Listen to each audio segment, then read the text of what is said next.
Good morning, my dear students. How are you all? This is your science teacher, Neha ma'am, and I am back with the second session of your chapter, Changes Around Us, which is from your science course book, Eureka Plus from Macmillan Education. In the previous video, we have studied about desirable changes. Yes, the changes which are useful to us and the changes which we desire, and undesirable changes. The changes which are not beneficial for us and the changes which we do not want to occur, they are undesirable changes. And we have studied various examples related to the same changes. Now let's do a quick review by solving this exercise given on page number 66 of your book.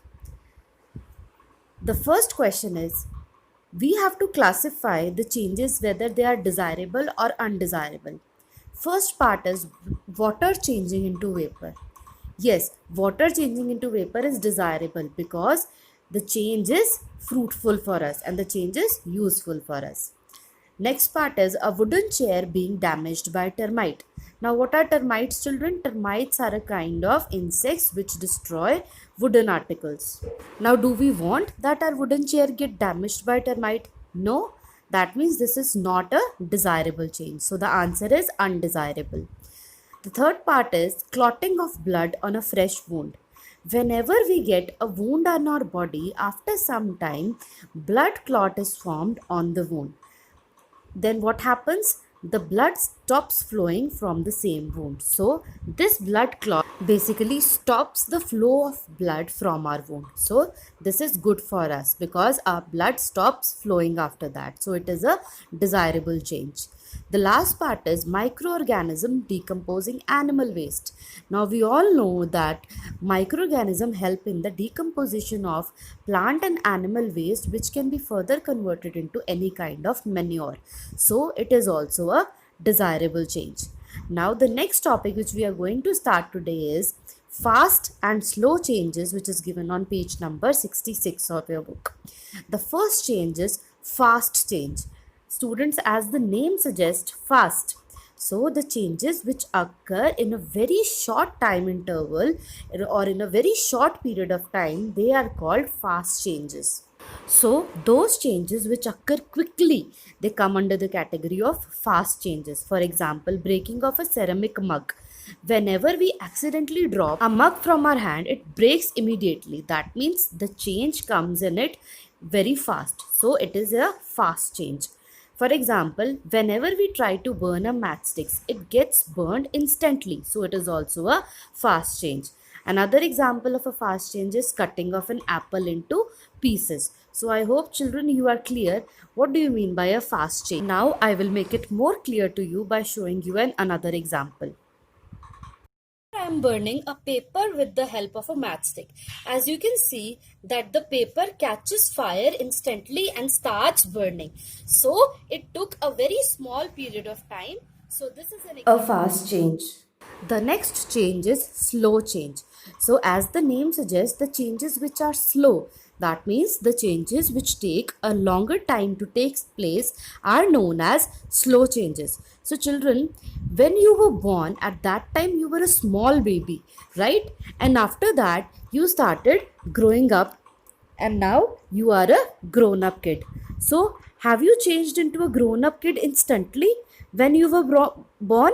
No, na? But you took a longer period of time to grow up into a young child. So that is growing up of human body can be taken in the category of a slow change. And after that, from a young child you will be growing up into an adult, and after that, as the time pass, you will grow into a old human being. So the change of a human body from a small baby to an old person is also an example of a slow change. The other examples can be rusting of iron. We all know that iron articles don't get rusted instantly, they take a longer period of time to get rust. Similar is the case with the change of a seed into a plant. The seed takes a longer time to change into a seedling, which can be a couple of hours also. Also, the formation of coal from wood is a slow change because wood takes longer period, millions of years to get converted into coal naturally. Another example can be changing of a small tree into a big tree, which also takes a very large period of time to get converted into a big tree. Now I am going to show an example of a slow change to you. Now, as we all know that plants are formed from seeds.